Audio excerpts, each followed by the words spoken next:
Welcome back to TEW 2016, the branding solution, and we are here on Smackdown the week after Money in the Bank. And the best way to look at this is first I need to apologise as we didn't get to the home screen last time as the recording software failed as I went to press continue, which was quite lucky that we kept the whole of the last episode of Raw.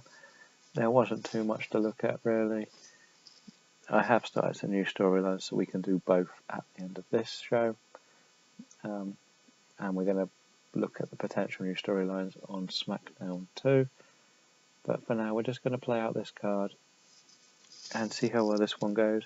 We have 4 weeks until the next pay-per-view, which for these guys will be Battleground, I want to say. I can't check in case there's any spoilers. But for now, we're having some pre-show matches where we have Risk Reward picking up a victory.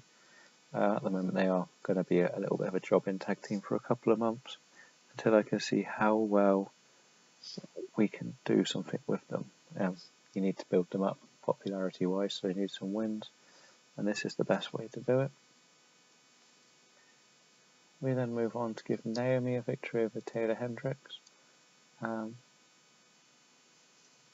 Something tells me that should have been on the main card, but never mind.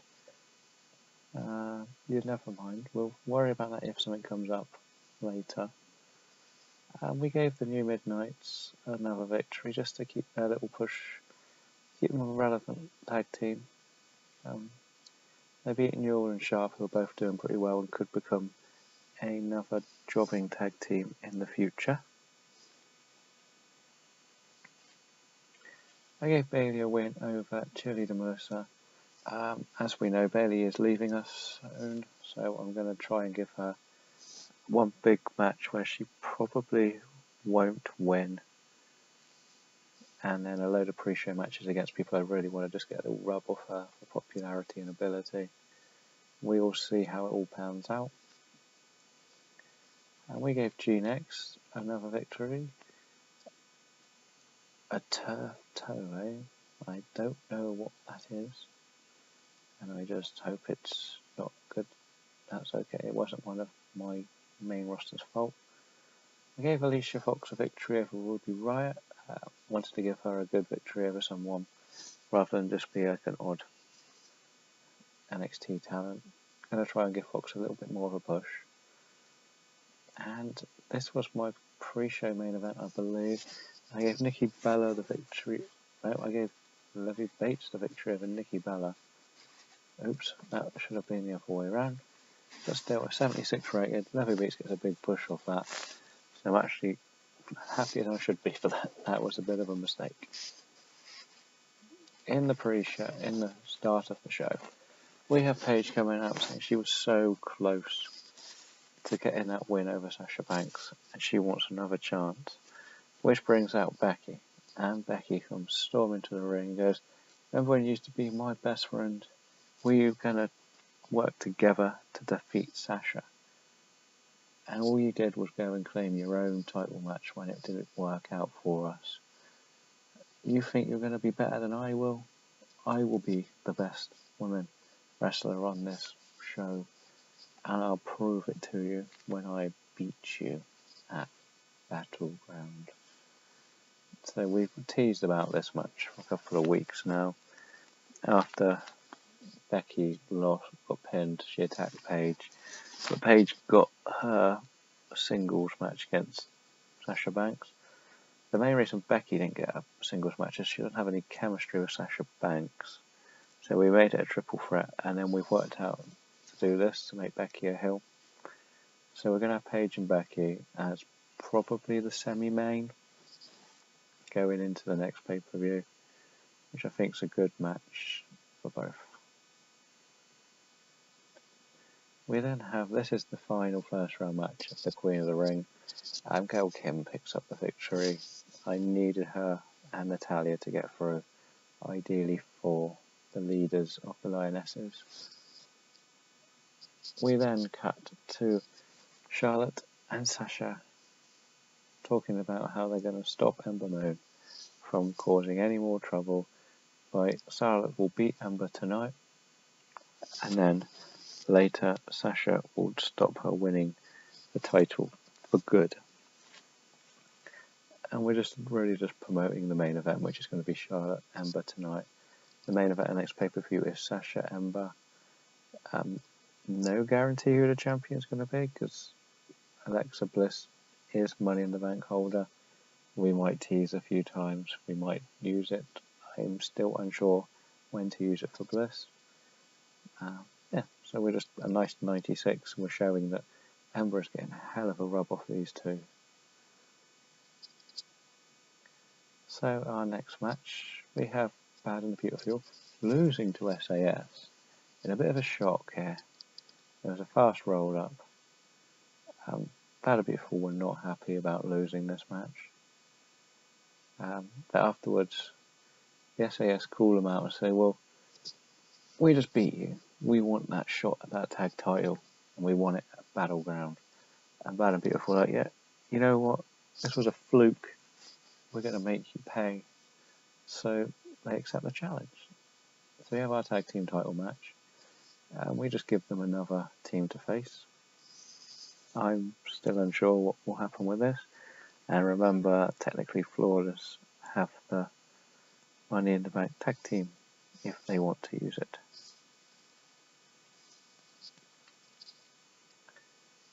We then have Nikki Cross demolish a local talent in Terry Calloway. She's nearly up to the 50, so I'm really happy. She's bad. Nikki Cross doesn't have any negatives, and she's full of confidence at the moment. It's never going to be against jobbers. It's not going to happen. And Nikki Cross sort of demands that she has a challenge. She wants to beat someone who is a threat. And she's targeted Bayley, and Bayley comes out and goes, do you really want the match with me? Let's prove to the WWE just how good you are. That's fine. It will happen at Battleground. And if you lose, we'll just see how poor you really are, Nikki. So we've done a full tease up here. And we're going to have these two. I have enough time. I have 40 days until Bayley leaves, which in weeks is 7, which unfortunately is not going to be quite SummerSlam. So this will be her last pay-per-view appearance. So then we have a bit of a random one here. Ludaka defeats Aaliyah. Just a lioness thing, building up to the elimination match coming our way at Battleground. We now have what is probably the second hottest storyline in the company. Asuka comes out. She says that she once again defeated Nikki Bella. She's beaten everybody thrown at her. She needs some competition. And Nikki comes out with Alexa Bliss. Okay, you know what, Asuka? If you're so good, why don't you beat both of us? And then Asuka goes to swing and sort of eats Bella and Bliss as finishers. And we sort of set up a nice little triple threat match for Battleground. Winning it the Continental Women's title. There is reasons for this, and I'll go into them a bit later. We then have Mickie James losing to Emma. This is Emma's return match. She's been not fully fit. She's had the ability to fight, but not been good enough to have proper good matches. So I'm happy with this sort of idea, and it carries on the Evie storyline, where we then have Summer Rae and Emma attack Mickie James, but Evie comes and makes the save. That's a good. They're going to have a tag team match at the pay-per-view, so carry on with building a lot of matches up now. Carmella then hypes herself as the women's debut champion. She says she's beaten everyone put in her way, be it Naomi, Levy Bates, and so on. Well, it's pretty much only been those two so far. She needs a new challenger. So we have ourselves a nice healthy 20 woman battle royal to see who will face her. And I went with Mandy Leon to win this. The final four were Brooke, Marie, and Garrett. And Eva Marie got the most eliminations, which is hilarious. Oh dear. So we're setting up Mandy Leon versus Carmella. Nobody's fault, thank God. And Carmella comes out, knocks her out, stands over her with the title to start this one. So this is going to be the debut title match. And most of the matches are set up nicely. We then have Billie Kay defeat Cameron. We did this to keep the Forgotten Generation really good, popular, everything we need them to be. Because losing Bayley, I do need a couple more people on the face side after I turn Becky heel. If you look at my best faces, I only really have at the moment Paige, Asuka, who I consider truly main event. I think Ember Moon could be there sooner than I think. But otherwise, we're a bit short on the old face side on here. We've got a lot of heels with Sasha, Charlotte, Becky, Nikki, Alexa. We pretty much only have the 8 big names. The rest are still building a lot. Charlotte is backstage with Sasha planning her match, and Taryn Terrell sort of walks past and just gets a glare from these two. They are not happy because they just stare at her and tell her to walk on past, get out of their business. You're an over sort of attitude. So the tease for this is the fact that I'm probably going to do Taryn Terrell Charlotte at the next pay-per-view. Basically, I think she could go to the next level, and Charlotte's really good at helping people get there. And then we have a nice little tag team match now. We have Asuka and Paige versus Alexa and Becky Lynch. Alexa Bliss pinned Paige when Nikki Bella attacked Asuka during the match, so it left it 2-on-1. As I try not to let people who are against each other get the pin, we've moved some storylines along, got a nice healthy match on this brand. And then Ember Moon cuts a promo saying that this is going to be the year of change. She will become women's champion and end the year-long reign almost of Sasha Banks. As Sasha did win the women's championship at SummerSlam, which is, well, it's a long way away. We are in July now, so it's an impressive run. In our main event, we knew this was going to be slightly weaker. Ember Moon defeats Charlotte in a Falls Count Anywhere match. Now we knew this wasn't going to get a high 90s because Ember Moon is still trying to get over. But her match and performances just got better and better. So we go to, she doesn't like hardcore matches as well. We end the show with Ember Moon celebrating when Sasha comes to attack her, runs down to the ring, gets in the ring, starts running, and then the lights go off and Ember's gone when the lights come back on. And we end the show with Sasha just like looking for Ember, wondering where she's gone, in absolute shock that she's just escaped her grasp. Now I'm happy. I think we should get a strong 80 here. I'll say strong low 80. Let's see. Did we make it? We got an 86 for a Smackdown, which is excellent.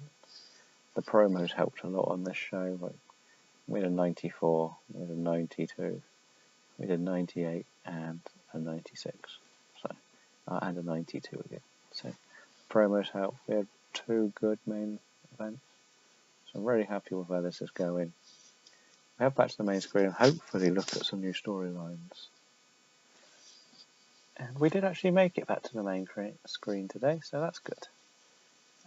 In the news, we had a small injury for Kimberly. Oh no, Bayley, the pregnant Bayley, has split with her boyfriend. Great. That's not going to be good. Bobby Fish wants a better push.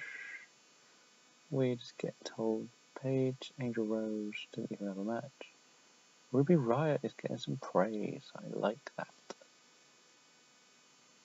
That sounds like it's a nothing injury, and so does that. So we only really have the Bobby Fish thing to deal with.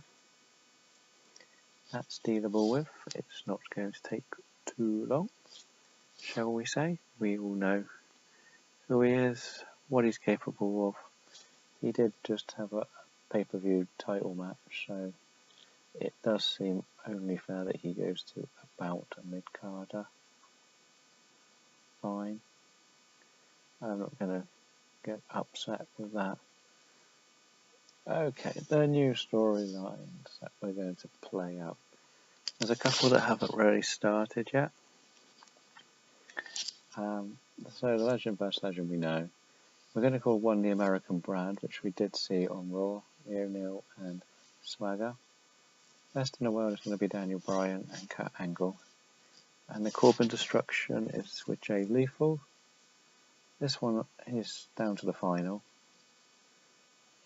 Our time is when Usos turned heel on Sapphire G's. Powerhouse is just the normal one. TV title, we're not showing you who's in Strong Style yet. World Heavyweight and Tag Team, we set that up. The Bayley rebound is mainly just Nikki Cross now.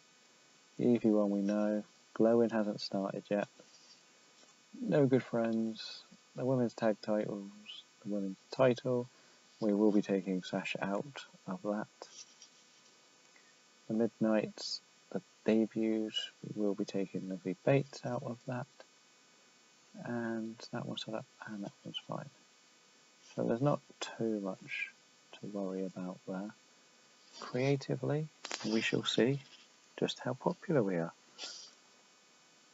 Sasha is somehow the most over person in the company, but she's not the most popular.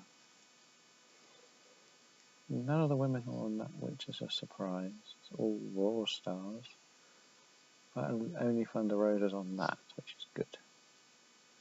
So otherwise, that looks like everything covered. Not much, but we're going to come back and do Shockwave next. So thank you for watching, and I hope you enjoyed this, and we'll be back for more.